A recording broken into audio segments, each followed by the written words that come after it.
के इस खास पॉडकास्ट में आप सबका स्वागत है। मैं हूं रिचा अनुरुद्ध और आज जो मेरे मेहमान हैं वो है उमाशंकर पांडे जी।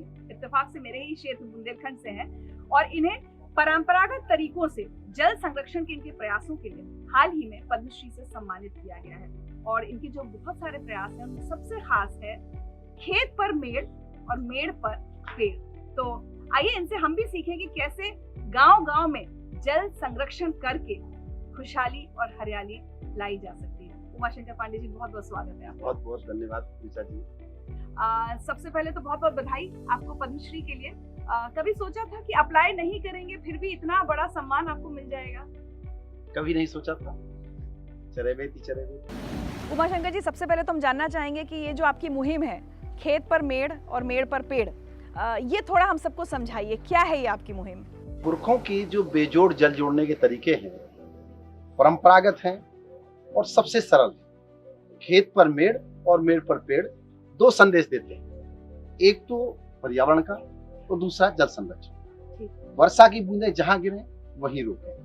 तो हम अकेले नदी नहीं खोद सकते, अकेले तालाब नहीं खोद सकते, अकेले कुआं नहीं बना सकते, लेकिन अकेले मेड़बंदी करके वर्षा की बूंदों को रोक सकते और खेत को पानीदार बना सकते। और मैं देश के माननीय प्रधानमंत्री श्री मोदी जी का आभार व्यक्त करूंगा कि जिन्होंने इस छोटी सी विधि को अपने स्वयं पत्र लिखा पूरे देश भर के प्रधानों को। पहले प्रधानमंत्री इस देश के जिन्होंने पानी के संरक्षण के लिए पूरे देश के प्रधानों को पत्र लिखा कि मेड़बंदी सहित परंपरागत तरीके से जल संरक्षण करें और वर्षा की बूंदों को अपने खेतों में रोकें। उमाशंकर जी, बुंदेलखंड जखनी मेरे ख्याल से उत्तर प्रदेश के बांदा जिले में ये गांव है। जी जी जी।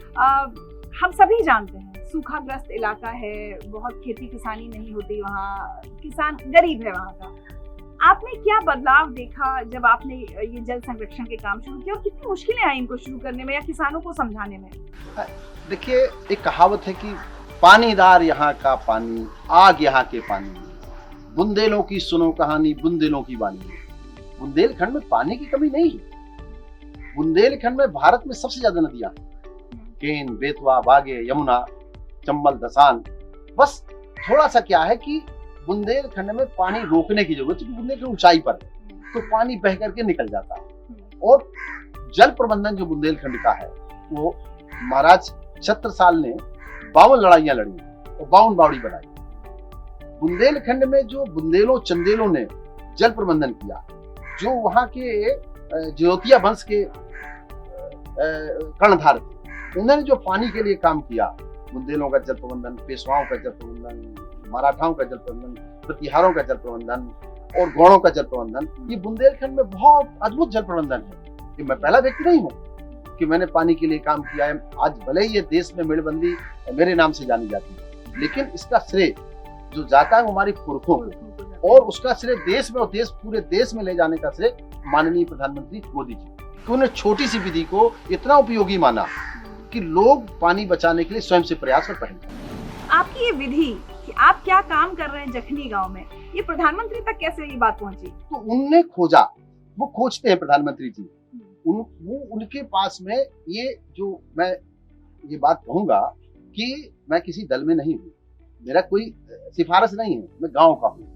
साइकिल से चलता हूँ, मेड़बंदी चिल्लाता हूँ, पेड़ की बात करता हूँ, कुछ लोग हंसते हैं, कुछ मजाक करते हैं, कुछ उपहास उड़ाते हैं। लेकिन ये देश के 400 से अधिक लोगों को जो पद्म सम्मान पिछले 9 वर्षों में दिए गए हैं, उनमें से लोग जानते नहीं थे उनको, लेकिन उनको मोदी जी ने जनवाया। वो देश के सामने तब वो चेहरे खड़े हुए, वो हीरे बन के चमके जब मोदी जी ने खोजा। तो मोदी जी की जो सोच है वो बड़ी सोच है। अच्छा चलिए, तो अब इम्पैक्ट की, असर की अगर बात करूं मैं आपसे, तो जखनी गांव में जब आपने अपनी कैंपेन शुरू की खेत पर मेड़ और उस पे पेड़, क्या असर आपने देखा, क्या बदलाव आया? और उसके बाद जब आप कह रहे हैं कि मोदी जी ने सभी ग्राम प्रधानों को चिट्ठी लिखी, तो उसके बाद देश भर में गांव में क्या फर्क आया? देखिए, जखनी गांव के जो लोग 25 साल पहले मांग के खाते थे, आज बुंदेलखंड में बासमती लाने का श्रेय जखनी को जाता है। और बांदा के किसानों ने, बुंदेलखंड के किसानों ने पिछले 8 वर्षों में लगभग मुझे लगता है कि 1000 करोड़ रुपए से ज्यादा का धान सरकार ने खरीदा। मुझे उम्मीद है, पूरी उम्मीद है और यकीन है कि आपकी बातों से बहुत सारे लोग आज प्रेरणा लेंगे और आपने जल संरक्षण का इतना बढ़िया काम किया है जो अब देश के बाकी किसानों तक पहुंच रहा है, उसके लिए वाकई आप बधाई के पात्र हैं।